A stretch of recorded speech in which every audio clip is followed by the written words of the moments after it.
आपण पाहताय महाधुरळा.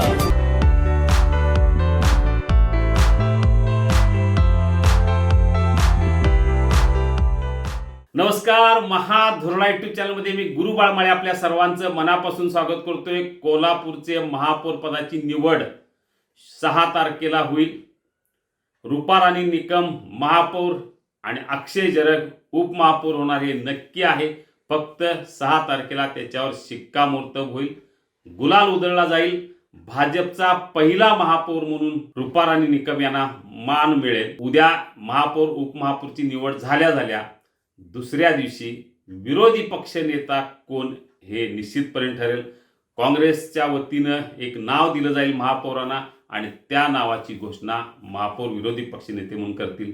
आता हे नाव नेमकं कोणाचं असेल, कारण काँग्रेसनं अतिशय चांगलं यश मिळवलेलं आहे. तब्बल 34 नगरसेवक काँग्रेसच्या वतीनं निवडून आलेत. शिवसेनेचा 1 नगरसेवक निवडून आला आहे. त्यामुळे 35 संख्या आहे. एकीकडं 46 आणि दुसरीकडं तब्बल 35 नगरसेवक आहेत. त्यामुळे प्रबळ विरोधक आता कोल्हापूर महापालिकेत निश्चितपणे आहे. सत्ताधारी गटाला अनेक मोठ्या लढाईत आता विरोधी पक्षनेत्यांशी चर्चा करावी लागणार आहे, कारण बरेच निर्णय घ्यावे लागतात. धोरणात्मक निर्णय असू दे, आणखी काही निर्णय. अशा वेळी विरोधी पक्ष जर प्रबळ असेल तर काही प्रमाणात सत्ताधारी आघाड्यावर वाच राहतो, नियंत्रण राहतं. त्यामुळे आता विरोधी पक्षनेता कोण याची उत्सुकता निश्चितपणे वाढलेली आहे. एकूण मिळालेल्या माहितीनुसार विरोधी पक्षनेता म्हणून राजू लाटकर यांचं नाव जवळजवळ निश्चित होण्याची चिन्ह आहेत. या नावाची घोषणा सोमवारपर्यंत, शनिवारी किंवा सोमवारपर्यंत होण्याची शक्यता आहे, कारण मध्ये सुट्टी असेल. त्यामुळे सोमवारी या पदाची घोषणा होईल. पण या पदासाठी आणखी काही नावं चर्चेत आहेत. सध्या इंद्रजित बोंद्रे यांचं गटनेता म्हणून नाव निवड झालेली आहे त्यांची.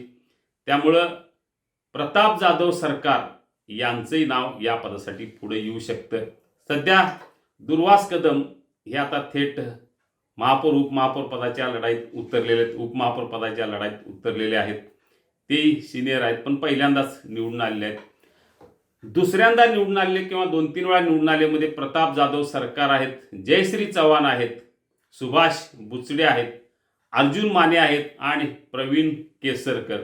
उमेश पवार यांच्या घरात तिसऱ्यांदा नगरसेवक पद जाते.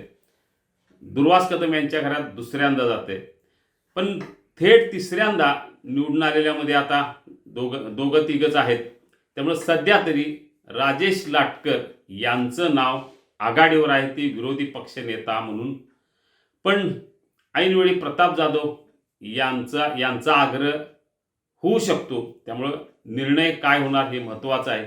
सध्या तरी महापालिकेत विरोधी पक्षनेता हे पद राजेश लाटकर की प्रताप जाधव या संदर्भातल्या चर्चा सुरू झालेल्या आहेत. माजी उपमहापौर संजय मोहिते, विनायक फाळके, स्वाती येवलुजे हे सुद्धा दुसऱ्यांदा नगरसेवक म्हणून निवडून आलेले आहेत.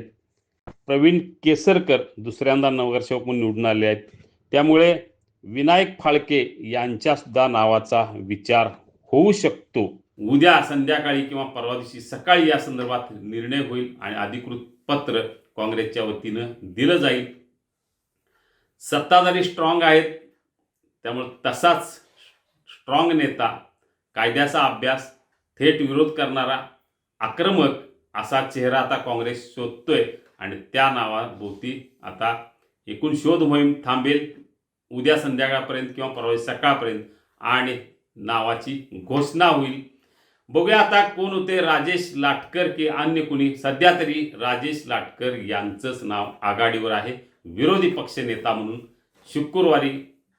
शनिवारी या संदर्भातली घोषणा होईल किंवा जास्तीत जास्त सोमवारी.